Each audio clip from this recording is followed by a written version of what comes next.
Hello കൂട്ടുകാരെ, ഇന്ന് നമുക്കൊരു ഇൻട്രസ്റ്റിംഗ് ആയിട്ടുള്ളൊരു സ്റ്റോറി കേട്ടാലോ. ഒരു സത്യാവസ്ഥ ഷെയർ ചെയ്യുന്ന ഒരു കുട്ടി കഥയാണ് കേട്ടോ ഞാൻ നിങ്ങളോടിപ്പോൾ പറയാൻ പോകുന്നത്. ഒരു ടൂറിസ്റ്റ് അയാൾ തായ്ലൻഡിലൂടെ യാത്ര പോവുകയായിരുന്നു. പോകുന്ന വഴിക്ക് കുറേ ആനകളെ കണ്ടു. പെട്ടെന്ന് അദ്ദേഹം അവിടെ വണ്ടി നിർത്തി അതിൻ്റെയൊക്കെ ഫോട്ടോസ് എടുക്കാനായിട്ട് ആരംഭിച്ചു. അപ്പോഴാണ് അദ്ദേഹം ഒരു കാര്യം ശ്രദ്ധിച്ചത്.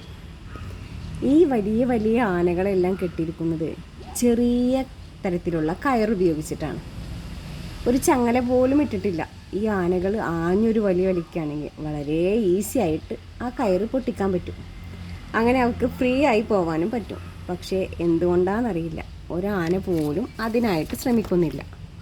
അപ്പോൾ ഇതിൻ്റെ സത്യാവസ്ഥ മനസ്സിലാക്കാനായിട്ട് അയാൾ അവിടെ ഉണ്ടായിരുന്ന പാപ്പാമാരോട് ചോദിച്ചു, ഈ ആനകൾ എന്താ കയറ് പൊട്ടിക്കാൻ ശ്രമിക്കാത്തതെന്ന്. അപ്പോൾ ആ പാപ്പാമ്മ പറഞ്ഞു, ഈ ആനകൾ ചെറുതായിരുന്ന സമയത്ത് ഇതേ സൈസുള്ള കയറ് തന്നെ ഉപയോഗിച്ചായിരുന്നു അവരെ കെട്ടിയിട്ടുണ്ടായിരുന്നത്.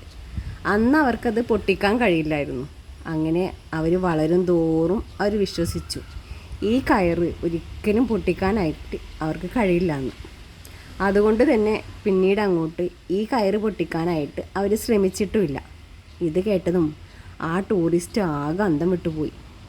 ഈ ആനകൾക്ക് എപ്പോൾ വേണമെങ്കിലും ഈസി ആയിട്ട് ഇത് പൊട്ടിക്കാനായിട്ട് പറ്റും. പക്ഷേ അതിനവർക്ക് കഴിയില്ല എന്ന് അവർ വിശ്വസിച്ചത് കൊണ്ട് അവർ എന്നും ആ പഴയ സ്ഥിതിയിൽ തന്നെ കഴിയുന്നു.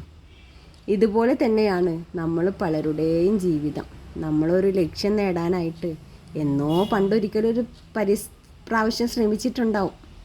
ആ അറ്റംപ്റ്റ് ഫെയിലായി പോയിട്ടുണ്ടായിരിക്കാം. അതോടുകൂടി നമ്മൾ വിശ്വസിക്കുകയാണ് ഇനി ഒരിക്കലും എനിക്ക് ഈ ലക്ഷ്യം അച്ചീവ് ചെയ്യാൻ കഴിയില്ല എന്ന്. അങ്ങനെ ആ ശ്രമം നമ്മൾ ഉപേക്ഷിക്കുകയും ചെയ്യും. It's a big mistake. നമ്മളുടെ ശ്രമം നമ്മൾ ഒരിക്കലും ഉപേക്ഷിക്കാൻ പാടില്ല. തോൽവികളുണ്ടാവും, തോറ്റോട്ടെ.